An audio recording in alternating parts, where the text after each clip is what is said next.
Welcome to NTD News Today. I'm Kevin Hogan. Let's take a look at our top stories. Russian artillery pounds key cities in Ukraine. Death and destruction left behind in towns near the capital after Russian troops withdraw. The full extent of the damage coming into view. 2 Harvard students create a website to help Ukrainian refugees find shelter around the world. More than 18,000 hosts have signed up so far. A small automaking town in Russia is taking a blow from Western sanctions.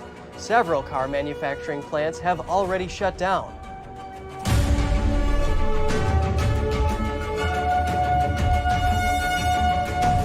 Russian artillery pounded the Ukrainian cities of Mariupol and Kharkiv today as the West prepares more sanctions against Moscow. And now that Russian forces have withdrawn from the area around Kyiv, the sheer scope of the damage is coming into view. NTD's Jessica Beatty reports.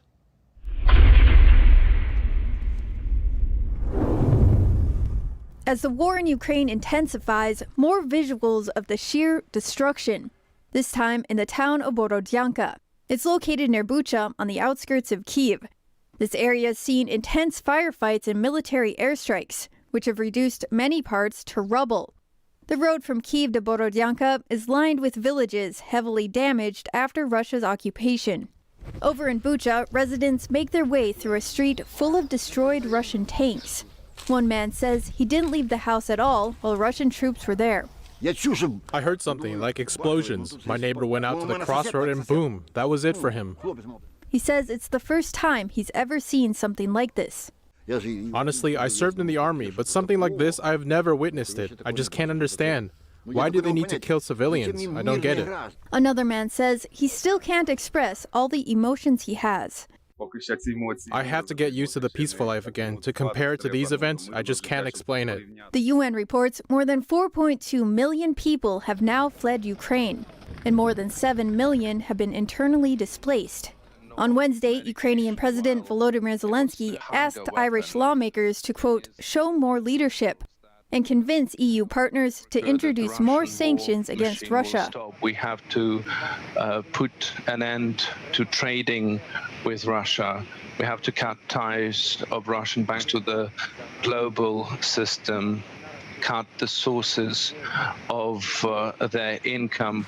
Zelenskyy this week accused Russia of not being sincere in its peace talks. And the Kremlin Wednesday said talks are not progressing rapidly enough, blaming images of graves and dead bodies coming out of Bucha, which Moscow describes as fake and staged by Ukrainian forces to make Russia look bad. The Kremlin says for peace talks, there's still a long road ahead. Jessica Beatty, NTD News. A driver died after ramming his car into the gate of the Russian embassy in Bucharest early today. A Romanian prosecutor said the driver lit a device, causing the car to burst into flames after the crash.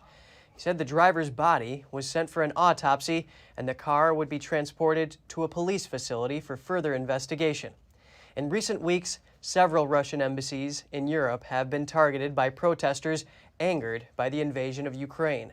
Romania said on Tuesday it would expel 10 Russian diplomats who are not acting in accordance with international rules, joining other European countries that have done so in recent days. Over 600,000 Ukrainians have fled to Romania since Russia invaded their country on February 24th, and around 80,000 are still in Romania. President Zelenskyy spoke before the UN Security Council on Tuesday, accusing Russian troops of atrocities that Moscow denies in the town of Bucha. Now we hear from Peter Docker. He's a former Royal Air Force commander. He tells us more about what he says is a driving force behind Zelenskyy's leadership. Zelenskyy has used fear as a trigger, and he's used that as a trigger, a warning flag, to be driven actually by love. And love comes up a lot in combat. I've been in combat myself during the Iraq War in 2003 and the 1991 war that went before it. I've led people in combat. And we might not talk about love that much, but I can tell you that's what drives people forward. And in the case of Zelenskyy, it's his love for his people, it's his love for his country and of their sovereignty that gives him the energy to continue forward, even in the face of almost insurmountable odds. It's that's what drives him forward. And that is very different from what is driving Putin. And what do you make of the sentiment among the citizens of Sweden and Finland in wanting to join NATO? Well, I can completely understand it. To be part of NATO is to be part of a large bloc that has a common defense understanding, a common commitment to one another to support in the case of aggression from overseas. Peter, can you tell us about your time at the British Ministry of Defense? Yes, as relates to what we're seeing at the moment, I was part of a British negotiating team with NATO to go and negotiate with the Russians, ironically, around cooperation shortly after the Berlin Wall had come down. And I remember very distinctly, as our negotiating party, we were on one side of the table and there was the Russian general on the opposite side of the table. And it was all smiles because it was all about cooperation. But then the smile disappeared from his face and he banged the table and he said, what NATO must understand is that Russia will never accept the expansion of NATO to its borders. And that was back in the 90s. And so this has been a common theme. And now, as I said, NATO has expanded to 30 nations. And so I can fully understand why perhaps Russia feels as it does. It doesn't give any excuse for what's going on in Ukraine. Ukrainian farmers say exports are even more important for their country right now due to the war. Several Ukrainian fruit and berry companies are attending an international trade fair in Berlin. Here are the details. Despite financial difficulties inside their country, some Ukrainian companies are able to send representatives to the Fruit Logistica trade show in Berlin. There, they can showcase the Ukrainian fruit and berry industry. Representatives of Ukrainian fruit and vegetable companies say they are fighting for their country in a way that they can by trying to drum up business. It is really important for the Ukraine. We understand it. We try to push ourselves as hard as possible, even in these hard times, to work. And many people are ready to do it. Many people want to support Ukraine. We want to keep our economy going. We want to keep doing the export to other countries. We want to participate in the economy. Many companies couldn't make it to Berlin because they were stuck in conflict areas that are too dangerous to leave. The coordinator of the Ukrainian booth says that exports will be key to Ukraine because the domestic economy is destroyed by the war. We have a lot of limitations. That is why export is very important. Local purchasing power of people is very low and will be very low during 1-2 years at least. While we will recover our country. So for us, export is a source of income for the country, source of income for the companies, for salaries. A representative for the East Ukrainian packaging company, Sem Ecopack, says continuing normal business is a way to fight for the country. It's important to keep producing, to keep the possibility to supply food chains to the people, etc. So we didn't doubt in any moment that we should to stop until we can say that it's safe to work, to continue production. We will do this because it's very important for the nation. The Fruit Logistica trade show in Berlin runs through April 7th. 2 Harvard students have created a website to help Ukrainian refugees find shelter around the world. More than 18,000 hosts have signed up to offer assistance to those needing help so far. NTD's Andrew Thomas has more. Marco Burstein and Avi Schiffman used their coding skills to create UkraineTakeShelter.com in 3 days in early March. They wanted to help refugees find temporary homes, matching up potential hosts with those in need of somewhere to stay. We've had over 18,000 hosts sign up to offer assistance to refugees, and refugees can log on and put in their location to do a search and find hosts that match with them. We've heard all sorts of amazing stories of hosts and refugees getting connected all over the world. Growing international outrage over Russia's attacks on Ukrainian homes and civilian infrastructure compelled the Friends to act. We decided to build Ukraine Take Shelter because we had been seeing a lot of videos and photos online of the situation that was happening in Ukraine, and we decided this was a way that we could help. Even though me and Avi live on opposite sides of the country, and of course we're on the other side of the world from Ukraine, we decided that because of technology and through the internet, we would be able to lend a helping hand. Schiffman previously created the coronavirus tracking website ncov2019.live and came up with the idea for the refugee website after attending a protest in San Diego. So I'm kind of known as like an internet activist in that way. And then I have the skills to make websites and apps and all those kinds of things with technology. So I felt that I could really do something on a more global scale here. Swedish resident Rikard Majarov found the Ukraine Take Shelter website and signed up, and ended up giving refuge to 45-year-old Oksana Frantseva, her 18-year-old daughter, and their 8-year-old cat. Basically, we follow the news quite close. What's going on in Ukraine? Me and my wife discussed it a little bit, and wanted to help the way we can. The UN High Commissioner for Refugees says more than 4 million people have now fled Ukraine. Of those, 2.3 million have entered Poland. Anti-human trafficking activists warn of increased risks for vulnerable populations and advise willing donors to vet the charities they support. Andrew Thomas, NTD News. The website of a Russian state oil company shut down after what seemed to be an attack by hackers. The action may have targeted government-linked sites on purpose. The company is known as Gazprom Neft, the oil arm of Russian state gas giant Gazprom. The hacked website briefly showed a statement attributed to Gazprom CEO Alexei Miller. The statement was critical of Russia sending troops to Ukraine. Miller is a close ally of Vladimir Putin. He previously urged the company's 500,000 employees to support Putin amid foreign pressure. Shortly after the critical statement appeared, the website stopped working.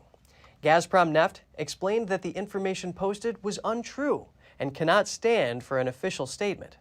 Earlier in February, the country's state news agency's website came under similar hacking attacks following Moscow's aggression against Ukraine. The impact of Western sanctions has spread to a small town in western Russia. There, several car manufacturing plants have halted their operations. The small Russian city of Kaluga is reeling from Western sanctions. Thousands of auto workers have been laid off. Food prices are soaring. The only question is, when can we start to work again? Because such an uncertain situation worries people. We have had downtime for weeks. We hope to return to work as soon as possible, and everyone will have confidence in the future again. The city is a key center for the country's aerospace industry and has attracted large foreign investment. The two flagship car plants there, Germany's Volkswagen and Sweden's Volvo, recently halted production after sanctions worsened a shortage of parts. The supply chain is disrupted. We don't have components to produce cars. The reason is well known. It's the unstable political situation in the world. Now the third plant, which is a joint venture between Stellantis and Mitsubishi, is also on the verge of closure. We have a WhatsApp group. We get information about the working schedule every other day. Tomorrow we are working. The day after tomorrow we are not working. We are not given concrete information or any future prospects. Some Kaluga residents remain optimistic. They believe the West might be reluctant to harm its own companies. I think the sanctions have been imposed against the factory. It is a European company. Does it make sense to impose sanctions on its own plant and lose money? Why? The prices have increased. The situation in the country is unstable. But we all hope that in the near future everything will stabilize and sales will be good again. Even prior to the current sanctions, car sales in Russia had already contracted, falling from 2.8 million units in 2007 to less than 1.7 million last year. This was caused by the COVID-19 pandemic, as well as a backlash against Russia's annexation of Crimea in 2014. We have had such furloughs at the factory, but there were problems with component supply, with chips. Now, of course, the situation is different, more serious, but we are waiting anyway. We are not losing hope.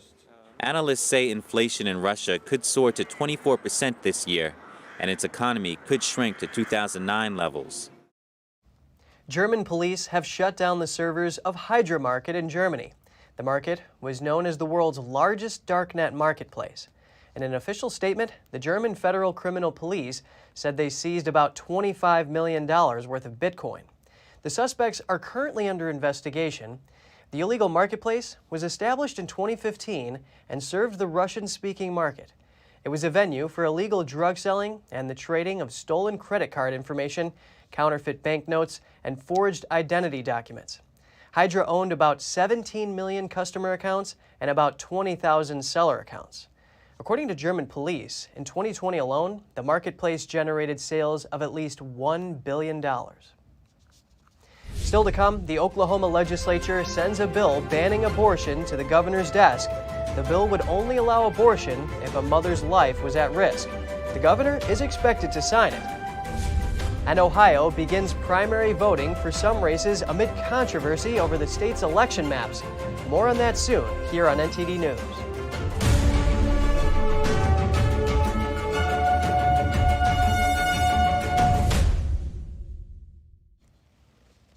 Special Counsel John Durham has published evidence against Michael Sussman, showing he allegedly lied to the FBI in writing. Sussman is a former Clinton campaign lawyer. The evidence shows alleged text messages he sent to the FBI General Counsel.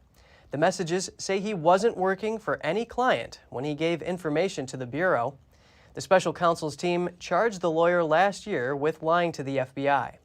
Sussman had given the Bureau information about Donald Trump, who was a presidential candidate at the time. He presented it to former FBI General Counsel James Baker in late 2016. Sussman allegedly concealed that he was working for the DNC, Clinton's campaign, and a tech executive. At the same time, he pushed the claim that the Trump organization had a secret link with a Russian bank. The FBI later said that was not credible. Here's what Sussman allegedly wrote to the former FBI General Counsel. Jim, it's Michael Sussman. I have something time-sensitive and sensitive I need to discuss. Do you have availability for a short meeting tomorrow? I'm coming on my own, not on behalf of a client or company. I want to help the Bureau. Thanks. Baker responded by saying they'd find a time to meet. Sussman's lawyers previously denied that their client made the claims to Baker, saying the statement was made verbally instead. But Durham's latest filing suggests that may have been in writing.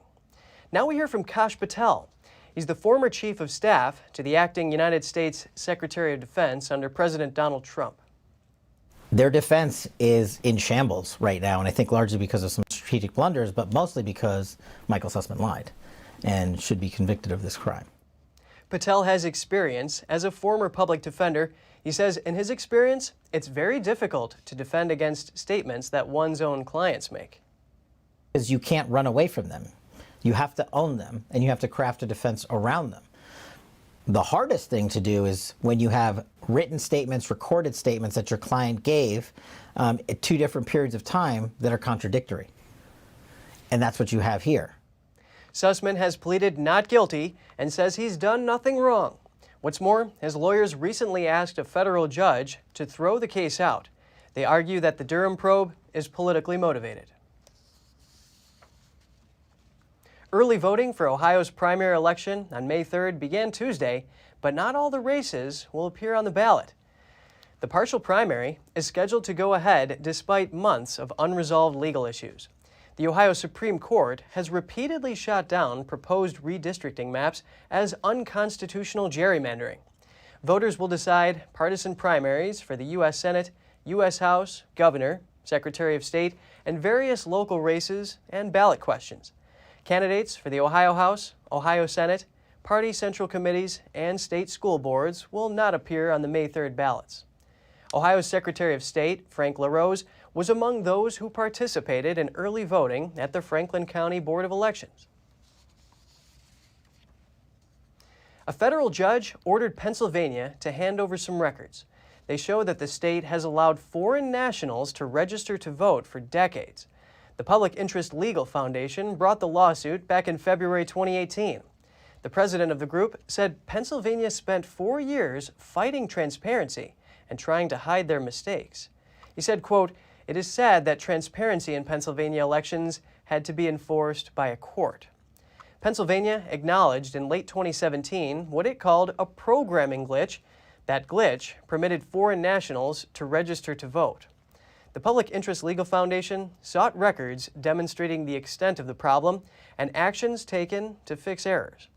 The state denied the request, saying the documents were outside the scope of federal inspection rights. The judge wrote in the court's decision that transparency in how states determine voter eligibility is the vital bedrock of our electoral system and that it is paramount. Democrats in the House Oversight and Reform Committee yesterday denied a motion to subpoena Hunter Biden. Republican Congressman Andy Biggs requested Biden as a witness at the committee's hearing on electrifying U.S. Postal Service vehicles. Biggs said he made the motion to subpoena the president's son because of what he called his invaluable expertise in cobalt mining. The congressman reasoned Hunter sold a U.S. cobalt mine to a Chinese company. Cobalt is necessary for electric car production. This is the latest attempt from Republicans to, quote, hold Hunter accountable for shady business dealings. The GOP members on the committee said in a tweet that the dealings make the U.S. more dependent on China for renewable energy. According to a November 2021 report in the New York Times, Hunter was part owner of a venture involved in the $3.8 billion purchase by a Chinese conglomerate of one of the world's largest cobalt deposits. Animal control workers captured a fox that made itself at home on Capitol grounds. It's not clear where the animal will be taken, but a rabies test is likely. The animal was tracked down after 6 people reported being bitten or nipped, including Representative Ami Bera. The California Democrat said he was bitten on his leg on his way to work Monday. He's doing fine, but is undergoing a rabies shot regimen out of precaution. However, a police warning said there could be more than one fox den near the hill. Backlash continues over the Biden administration's ending of Title 42. What are some officials warning, and what can we expect at the southern border as a result of the rule's repeal? NTD's Iris Tao has more. And now it's about to get a whole lot worse, a whole lot worse. That's what Representative Andy Biggs is saying today about the upcoming influx of migrants at the southern border. The former Customs and Border Protection Commissioner is warning of the same. A total, catastrophic, unmitigated crisis where we've handed over operational control of our borders to the cartels. The backlash follows an announcement that the Biden administration will end Title 42, a pandemic-era restriction that has blocked many migrants from entering the U.S. And 3 Republican states, Arizona, Missouri, and Louisiana, are suing the Biden administration for ending Title 42, arguing that it was done unlawfully and will have a devastating impact on states. Given the Biden administration's catch and release policies, this surge will lead to an ever-increasing number of aliens being released into American communities. Some rights groups have called for an end to Title 42, calling its expulsions inhumane. But the former ICE director today defended it, saying, well, illegal immigration is down 83%. How many women didn't get raped? How many children didn't drown? How many Americans didn't die of overdose deaths? I think there should be consideration. Meanwhile, several Democratic senators are also calling to oppose the end of Title 42.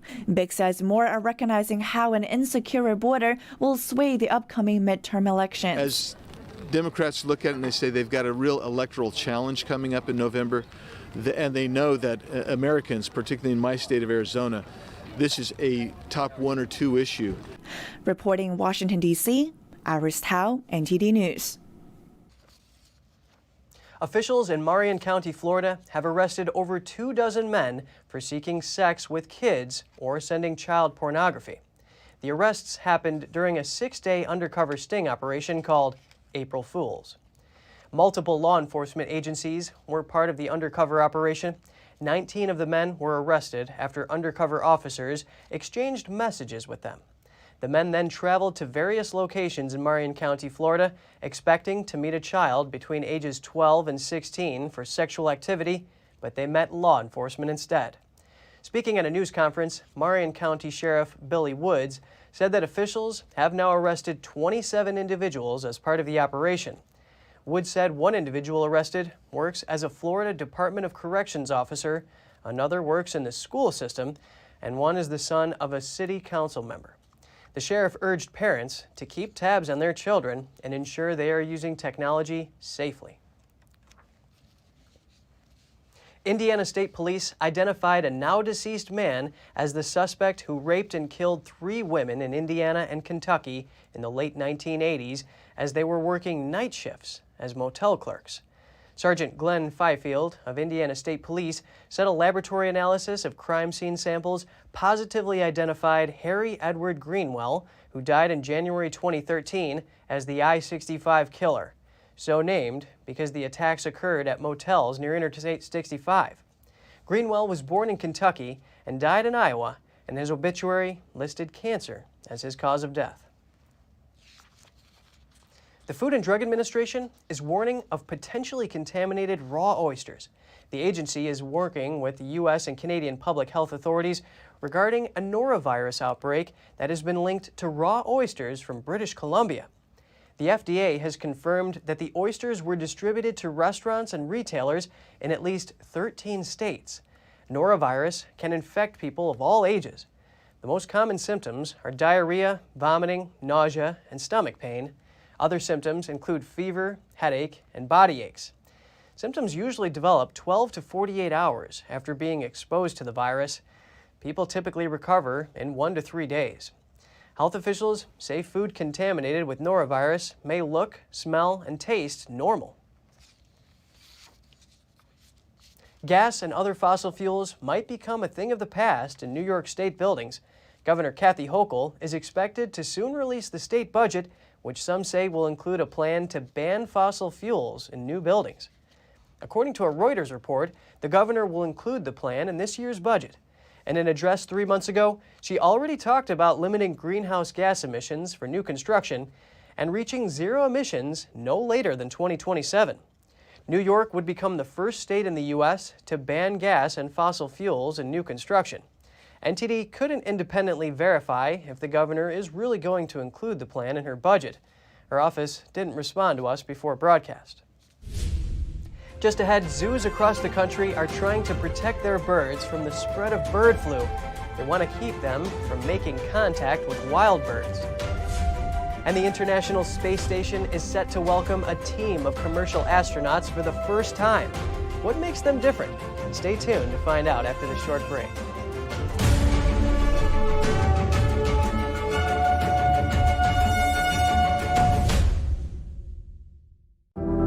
Secure, the true solution for your digital privacy and security.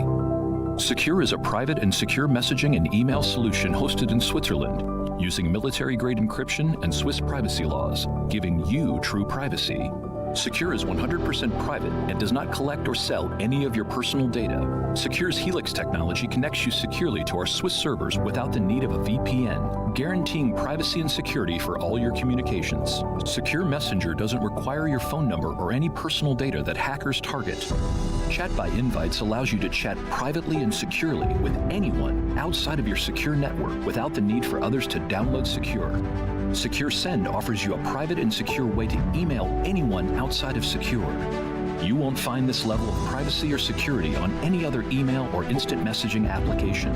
Visit secure.com. Regain and protect your privacy today.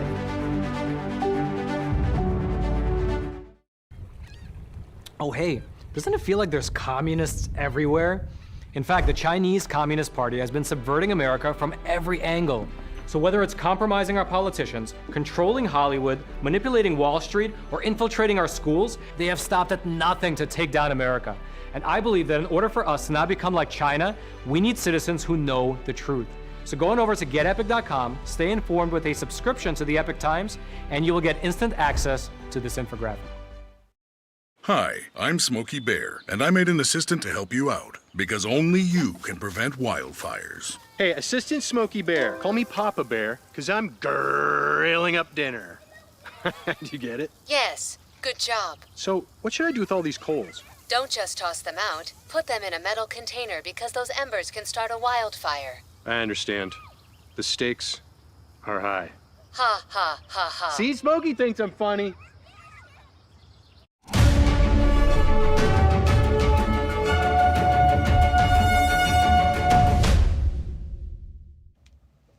Zoos across North America are moving their birds indoors and away from people and wildlife as they try to protect them from the highly contagious and potentially deadly avian influenza. So some of the steps that we took when we elevated our avian influenza plan was to bring our outdoor birds inside.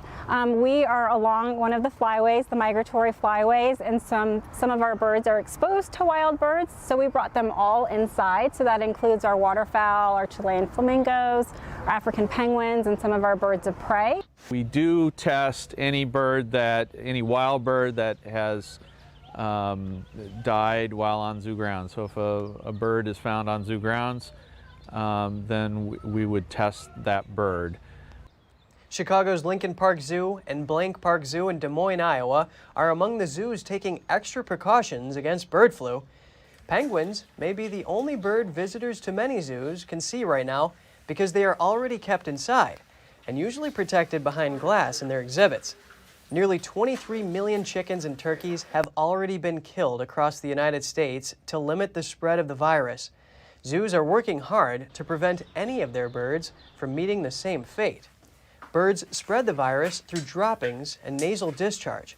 Experts say it can be spread through contaminated equipment, clothing, boots, and vehicles carrying supplies.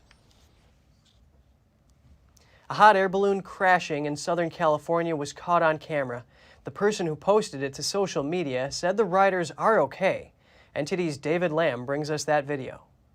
In this video posted online by a user named NickTalk, he said his first hot air balloon experience was going great until the winds picked up. Here we go. Right. Hang on. Just hang on. Hang on. The hot air balloon crashes onto an open field and continues to be dragged at a nearly 45-degree angle or steeper. A person in charge beckons everyone to hang on. Stay in the basket. In the basket with me. Stay on. Stay on. Reports say the crash happened in the city of Paris in Riverside County. According to a study published in the National Library of Medicine, from the years 2000 to 2011, there have been 78 reports of crashes involving hot air balloon tours. 81% of them occurred during landing. This video was posted in early April, and according to the post, Nick said, "We are all okay." The International Space Station is set to become busier than usual this week when it welcomes crews aboard 4 new colleagues.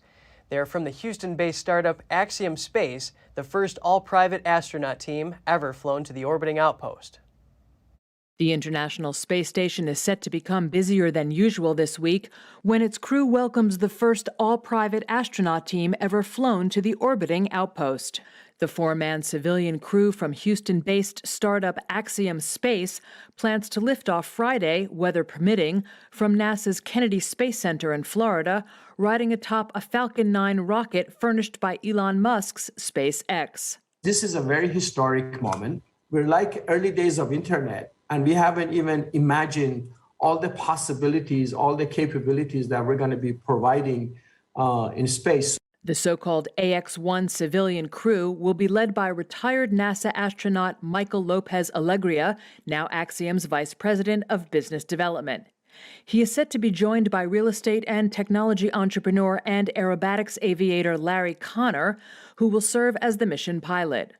Rounding out the team are investor philanthropist and former Israeli fighter pilot Eitan Stiba and Canadian businessman and philanthropist Mark Pathy. While the space station has hosted visits by civilian visitors from time to time, the AX-1 mission will mark the first all-commercial team of astronauts to use ISS for its intended purpose as an orbiting laboratory.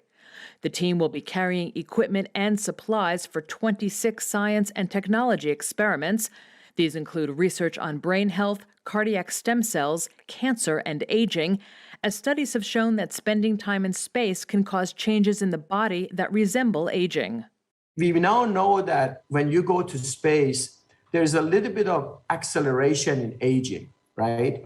And so we're doing some clinical research and saying, wow, if there's a little acceleration, and identifying what causes that acceleration, and by understanding that, can we slow aging?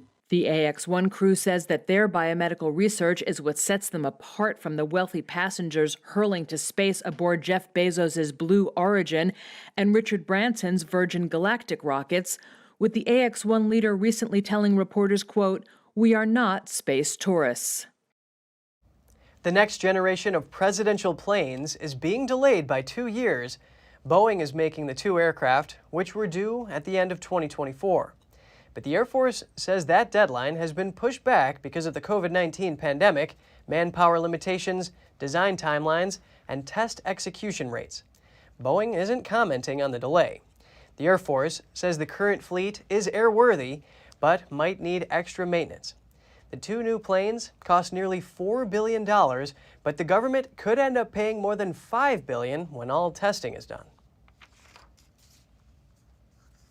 General Motors and Honda are joining forces to build a $30,000 electric car.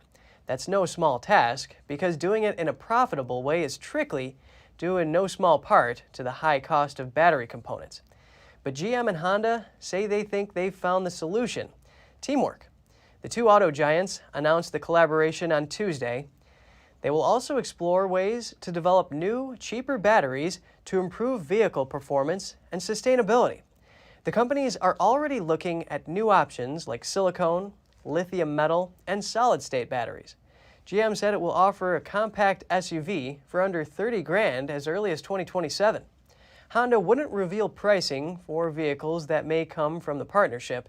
The company has already said it will launch an electric Honda and Acura SUV in 2024. Leaders of the Aukus defense agreement have jointly announced they will cooperate in military upgrades, and their goal is to develop hypersonic missiles. The United States, Australia, and Britain say they will join together in an effort to develop hypersonic missiles. Australian Prime Minister Scott Morrison spoke of the agreement on Wednesday. Now, what we've announced overnight is that hypersonics and the various technologies that surround hypersonics are very much a part of what the Aukus partnership is striving to deliver, not just in Australia, but in the United States and the United Kingdom as well.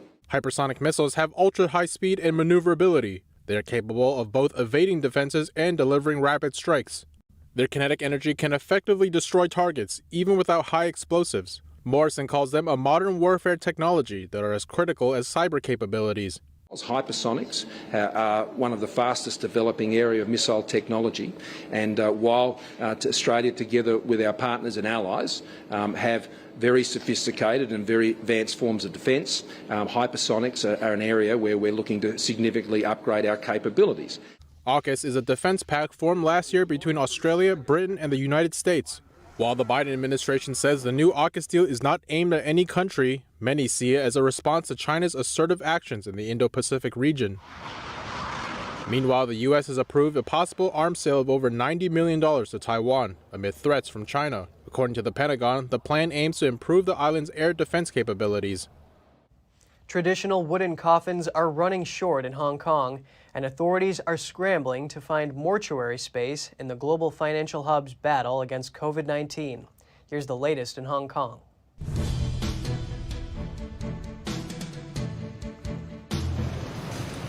In the mortuaries and funeral parlors of Hong Kong, the remains of COVID-19 victims have piled up faster than the staff can manage. Public mortuaries have had to find ways to triple their space for bodies, borrowing facilities from a nursing home and charities, while the number of available coffins is running low, and hygiene officials say their crematoriums are running around the clock. They are all grim signs of the city's battle with the fifth wave of the virus. The extensive backlog of paperwork for the victims has also forced some bereaved relatives to endure long waits to collect patients' bodies. A 36-year-old Kate told Reuters she wasn't able to see her father-in-law before he passed away. When the doctors and nurses thought my father-in-law's situation was not okay, we rushed to the hospital, but it was already too late. Since he was in the isolation ward, we couldn't see him for the last time.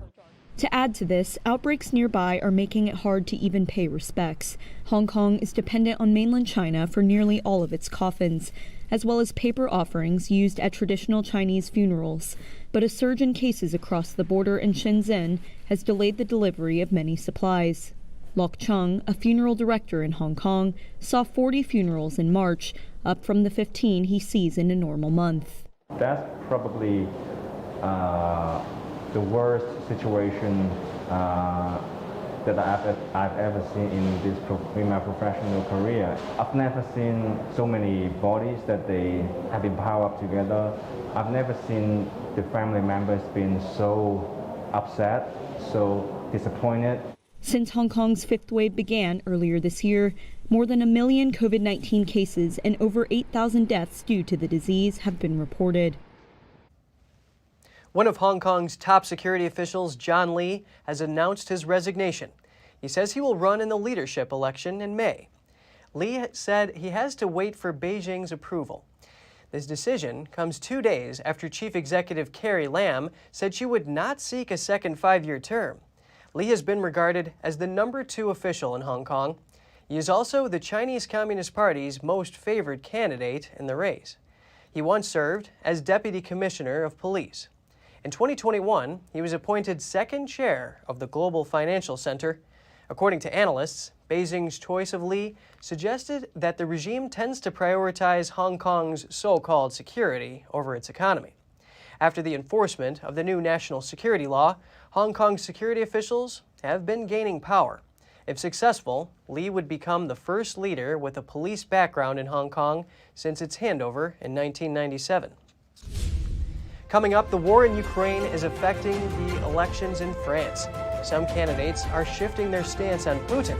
Find out more in just a moment here on NTD News.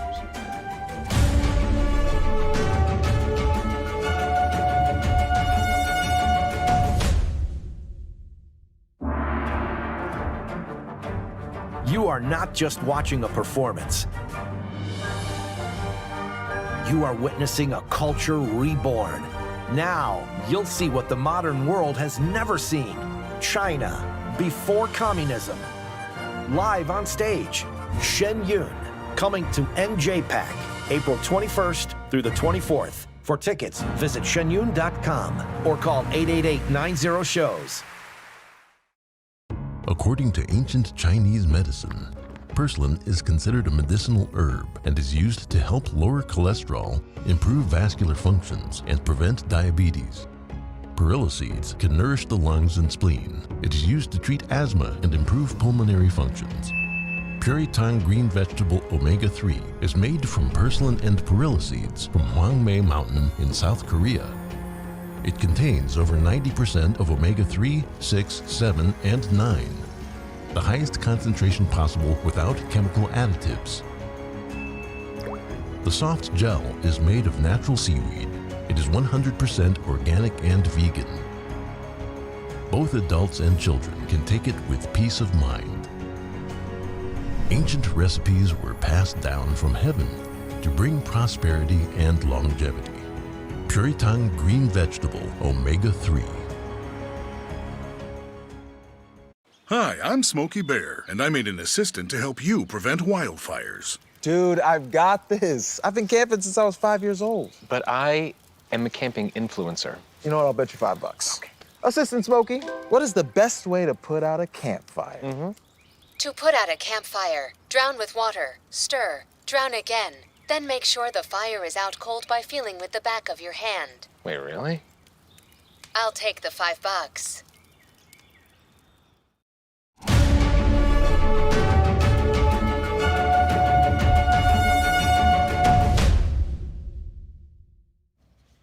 Air France pilots have a scare in the cockpit. Alarms go off on a New York to Paris flight, and pilots abort the jet's first landing. The jet lands safely after emergency measures. When the Boeing 777 descended to 1,200 feet, it became unresponsive. Pilots were uncertain the passenger jet would be able to land safely without emergency procedures. The jet ascended so the crew could work out an alternate landing process. The jet approached the runway again and was able to land safely at Charles de Gaulle Airport in Paris. In a recording obtained by Air Live, the pilot is saying he will use radar guidance and asks for guidance with tailwind. Air France apologized to customers and says a technical incident caused the aborted landing. An Air France spokesman says crews are regularly instructed in the emergency procedures used and that they are used by all airlines to guarantee safety. The French will be heading to the polls on Sunday to vote in the presidential election. That comes amid Russia's war on Ukraine that has had a rippling effect on the political field in France. It forced U-turns on Putin from some candidates, and it has also penalized Macron's preference for international diplomacy over campaigning. All the usual trappings of a French presidential election are there. The billboards and signs, the endless TV appearances and speeches. But this year's elections to determine who will lead the nation for the next 5 years seem surprisingly lifeless. According to one poll, fewer than 2 voters in 3 are interested in the campaign, which a majority said has been of poor quality. At least part of the reason may be that the news and minds here are concentrated on the war in the Ukraine. President Emmanuel Macron, sometimes ridiculed for his stretch table diplomacy and tireless efforts to first head off and now end the war, nonetheless got a boost to the polls at the beginning of the campaign.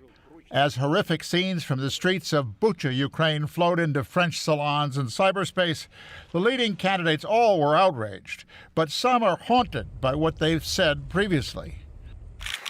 The candidate from the far right, a TV pundit, says there needs to be an investigation, yet in the past has sounded pro-Putin. Vladimir Putin defends his interest. He's a Russian patriot. The Americans have done much to provoke Putin. The candidate on the far left says Russia must respond to the charge of war crimes. Yet earlier he said, Russia is a partner. I don't agree with making them into an enemy. The candidate on the center-right has had the most consistent position supporting Ukraine and said Russia can no longer be thought of as an ally of France. Tell Vladimir Putin, stop now. And the other candidate on the far right, Marine Le Pen, Macron's likely opponent in the election runoff April 24th, said Bucha was clearly a war crime. But in the past, she admits, her party once took millions in loans from a Russian bank because, she says, she was turned down by French banks.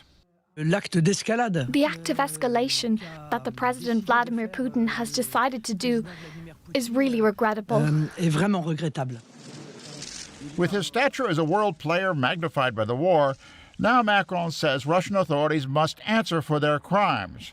Because of his efforts to end the war, politically he might be the biggest beneficiary from French worries about it. But in the wake of Bucha, his opponents question where exactly he has obtained results. From the beginning, Macron has been expected to win re-election. But at his first, last, and only big rally, a week before the first round of voting, his poll standings seem to be melting away, and his supporters worried about whether they can motivate a turnout in the shadow of a war in Europe. The French are adding a bit of fun to the presidential election. They're predicting the outcome in a curious way through sock sales. Are the forecasts reliable? Let's take a look. Aside from polls, the French are using an unexpected way to predict how the first round of the presidential election will turn out. A French sock retailer put the faces of the 8 leading candidates on its products. The owner says percentage of sales hint at the possible winner. Some people answer the telephone for polls, and some buy socks, and the people who buy socks really pay money for them. And so we have a view that's not contradictory to the polls, but that's complementary and should not be dismissed. The top 3 in most polls are incumbent Emmanuel Macron, Marine Le Pen, and Jean-Luc Mélenchon. But this sock store predicts a different outcome. We conducted the first tally of sales 10 days before the first round of votes a couple of days ago. And for the moment, Eric Zemmour is in first place with around 29% of sales. President Emmanuel Macron is at 24%, and Jean-Luc Mélenchon is at around 22%. These special socks are produced in Portugal, but the store has sold thousands of pairs worldwide since the launch of the initiative. In Germany, the highest-selling candidate is Emmanuel Macron, and Jean-Luc Mélenchon is the highest-selling candidate in Greece. Eric Zemmour sells as top of the list in Canada. Their predictions add a bit of spice to the ongoing election. We very much need, in a period as complicated as this, to be able to have fun with daily life products like this, and have a more fun and unique end to the campaign. The first round of the election will be held on Sunday. If no candidate is declared a winner, a runoff will follow in 2 weeks between the top 2 finishers. As outrage mounts over evidence of possible war crimes by Russian forces in Ukraine, world-renowned ballet dancers from the 2 countries danced together in a performance in Naples to appeal for peace. NTD's Neil Woodrow brings us this report. The San Carlo Theatre in Naples saw a sold-out benefit performance Monday night. The performance aimed to raise funds for the Red Cross and champion the cause of peace in Ukraine, featured dancers from both Russia and Ukraine. Olga Smirnova resigned in March as Bolshoi first ballerina and currently is prima ballerina with the Dutch National Ballet in Amsterdam. I think it's important in this situation, in this time, to be together on stage, to do little thing, the smallest thing what we can do for Ukraine. Fellow prima ballerina Anastasia Gerskaya said her performance is a way to help Ukraine. I'm really happy that I'm here and I can help and support my country for my dance. Despite the event's description, the prospect of Russian dancers dancing on the same stage with Ukrainians reportedly angered Ukraine's consul in Naples. He subsequently asked the artistic director of the show to shun the performance. Olga is a very strong image for us because obviously she was the first dancer who publicly opposed the regime. So to have her with us tonight is an inspiration for courage. Before rehearsals, one of the Ukrainian dancers spoke about a small town near Kiev where the chilling discoveries of civilian bodies emerged in the last few days. Associated Press journalists saw the bodies of at least 21 people in various spots around Bucha, northwest of the capital. Stanislav Olshansky, who has danced at the Kiev Opera House since 2018, lived in Bucha for 5 years. I know this city. I walk in this street. This photo, what I see, I know this place. I know what is this. How do you feel? It's horrible. I can't think about this. Ukrainian dancer Denis Cherevichko and Russian dancer Maria Yakovleva have worked together previously for 16 years in one company. And we are really good friends and partners. We're supporting each other all the time, and especially right now it's very important to be both of us and to support and to show to the people that love, peace, art, support and help will save this world. I love Ukrainian people. We all friends in the ballet world. We're all just dancers. There is no nationality, there are no different religion. Among the performers of the event, 5 were Russians and 9 were Ukrainians. Outside the theatre, about a dozen protesters, some wearing Ukrainian flags, demonstrated to show discontent over the participation of Russian dancers on the stage. The sold-out performance was, however, appreciated by the audience. Neil Woodrow, NTD News. Thank you so much for joining us. We're going to put our email on screen. We'd love to hear from you. Until next time, Kevin Hogan, NTD News, New York City.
Thanks for watching us on YouTube. Did you know YouTube only keeps selective videos on its platform? So if you want to make sure you get the full picture, just subscribe to our newsletter. Go to newsletter.ntd.com and sign up. It's free.